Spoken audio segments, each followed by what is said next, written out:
여러분 안녕하십니까? 오늘도 하나님의 평안이 여러분의 마음에 가득하기를 바랍니다. 이 시간에는 월요일 교과 성경 그 권위란 주제로 함께 묵상하겠습니다. 먼저 기도하고 시작하겠습니다.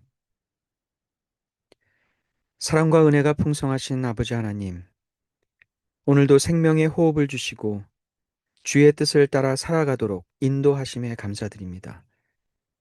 우리가 언제든지 하나님의 귀한 말씀을 읽고 배울 수 있음을 인해 감사드립니다. 성경 말씀이 우리에게 얼마나 귀하고 소중한지를 깊이 깨닫는 자가 되게 하시고, 말씀의 권위를 인정하고 진지하고 감사한 마음으로 말씀을 읽고 연구하는 자가 되게 하여 주시옵소서. 말씀을 듣고 배우는 것으로 그치지 않고 삶으로 말씀의 원칙을 나타내는 자가 되게 하셔서 성경 말씀의 무게와 권위를 이 세상에 증거하는 우리 모두가 되게 하여 주시옵소서. 예수 그리스도의 이름으로 기도합니다. 아멘. 19세기 빈민들의 성자로 불렸던 영국의 정치가이자 사회개혁자인 앤서니 애슐리 쿠퍼의 삶은 성경이 어떻게 사람과 사회를 바꾸어 놓는지 잘 보여주고 있습니다.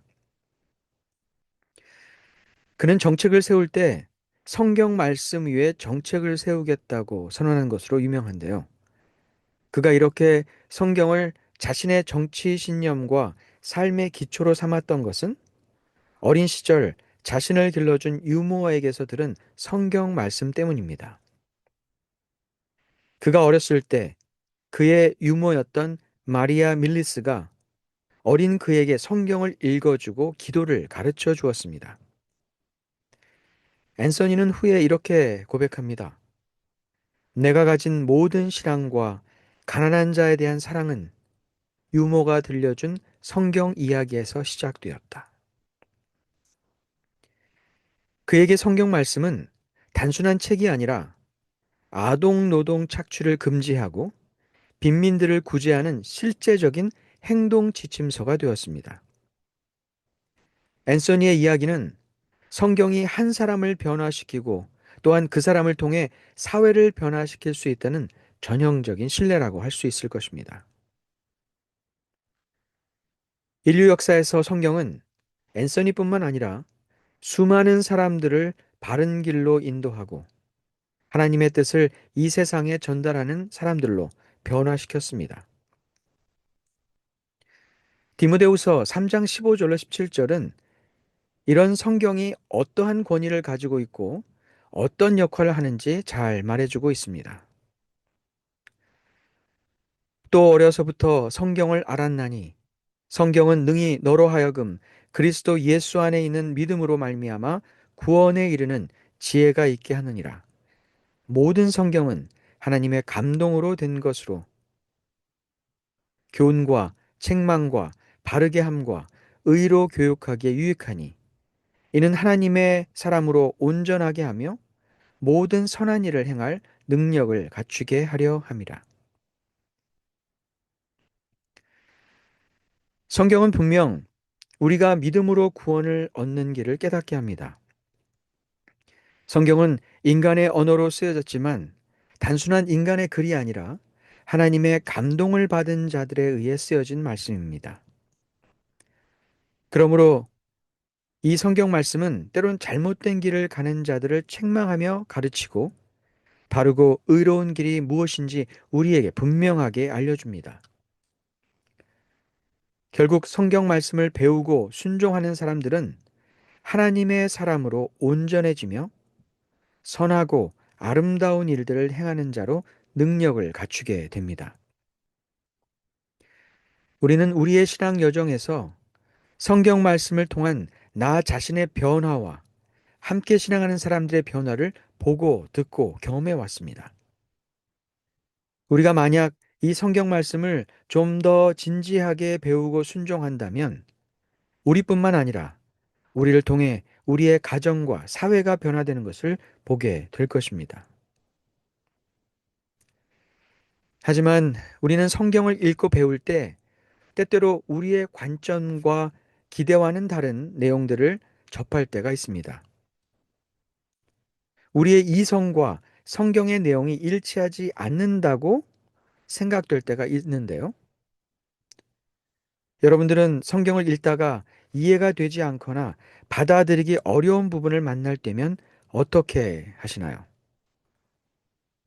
듣기 좋고 편한 내용만 받아들이고 모르고 어려운 부분들은 건너뛰고 나와 상관없는 이야기로 생각하시나요?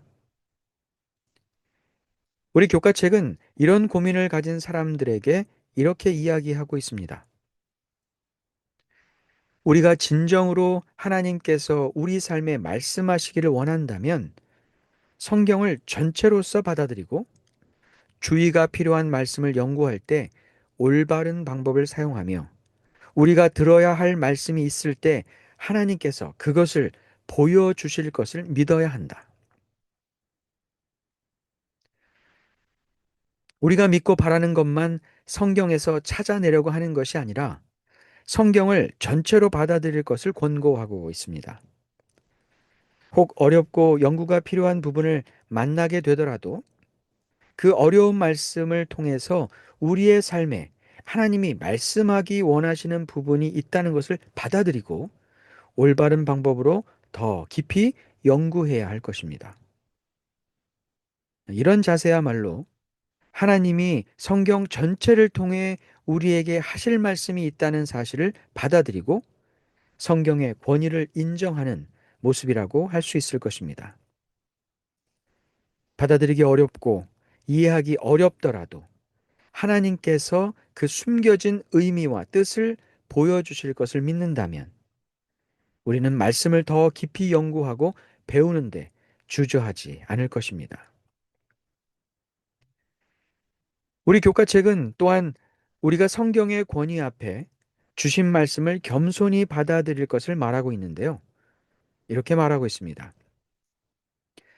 하나님은 인간의 이성을 무시하지 않으시며 구원을 이루어 갈 때에 우리의 이성을 당신의 말씀과 지혜에 복종시키도록 요청하신다.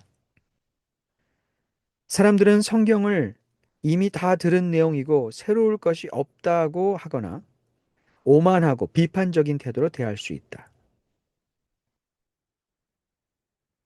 성경 말씀의 권위를 인정하지 않는 많은 무신론자들은 자신들의 지성과 이성의 잣대로 성경을 마음대로 해석하고 자신들의 주장이 맞다는 것을 증명하기 위해 필요한 부분만 선택하여 활용합니다. 그러나 하나님의 말씀의 권위를 인정하는 자들은 자신의 이성을 말씀의 권위 위에 두지 않습니다. 하나님은 우리의 이성을 무시하며 이해되지 않는 부분은 그냥 믿으라고 하시는 분이 아닙니다. 우리가 이해되지 않고 받아들이기 어려운 말씀에는 분명 하나님의 더 크고 깊은 뜻이 있음을 믿고 받아들이며 연구한다면 하나님은 분명 우리의 삶을 통해 혹은 이미 증거된 말씀을 통해 우리에게 깨달음을 주실 것입니다. 우리가 설교 말씀을 듣거나 자주 들었던 말씀을 읽을 때면 이미 잘 안다는 착각 속에 집중하지 못하고 흘려보내는 경우가 종종 있습니다. 이 또한 성경 말씀의 권위에 대해 교만한 모습일 수 있습니다. 알고 늘 들었던 말씀 속에서도 하나님은 우리에게 새로운 깨달음을 주실 수 있습니다. 우리가 말씀의 권위를 인정한다면 어린이 설교 시간에도 큰 깨달음을 얻을 수 있고 늘 반복해서 들어왔던 이야기 속에서도 지혜를 얻을 수 있을 것입니다. 그러나 무엇보다도 우리가 하나님의 말씀의 권위를 진정으로 인정한다면 말씀을 듣고 배우는 것으로 그치지 않고 우리의 삶으로 주의 말씀을 실천하는 자가 되어야 할 것입니다. 앞서 이야기했던 앤서니 애슐리 쿠퍼는 어린 시절 들었던 성경 말씀을 평생의 삶의 원칙으로 삼았을 뿐만 아니라 그가 하는 모든 행동의 이유와 동기가 되게 하였습니다. 말씀의 원칙을 삶의 실천으로 보여준 그야말로 성경 말씀의 권위를 인정했던 사람이었습니다. 성경의 권위는 입으로만 주장하는 것이 아니라 삶으로 증명돼야 합니다. 성경의 권위를 무시하고 조롱하는 세상에서 여러분의 모습은 어떠해야 할까요? 이 아침 말씀을 깊이 묵상하시고 혹 하나님께 받은 말씀이 있다면 쉽지 않더라도 여러분의 삶으로 그 말씀의 원칙을 보여주시기 바랍니다. 말씀으로 변화된 여러분의 모습을 통해 세상 사람들은 성경 말씀의 권위를 인정하게 될 것입니다.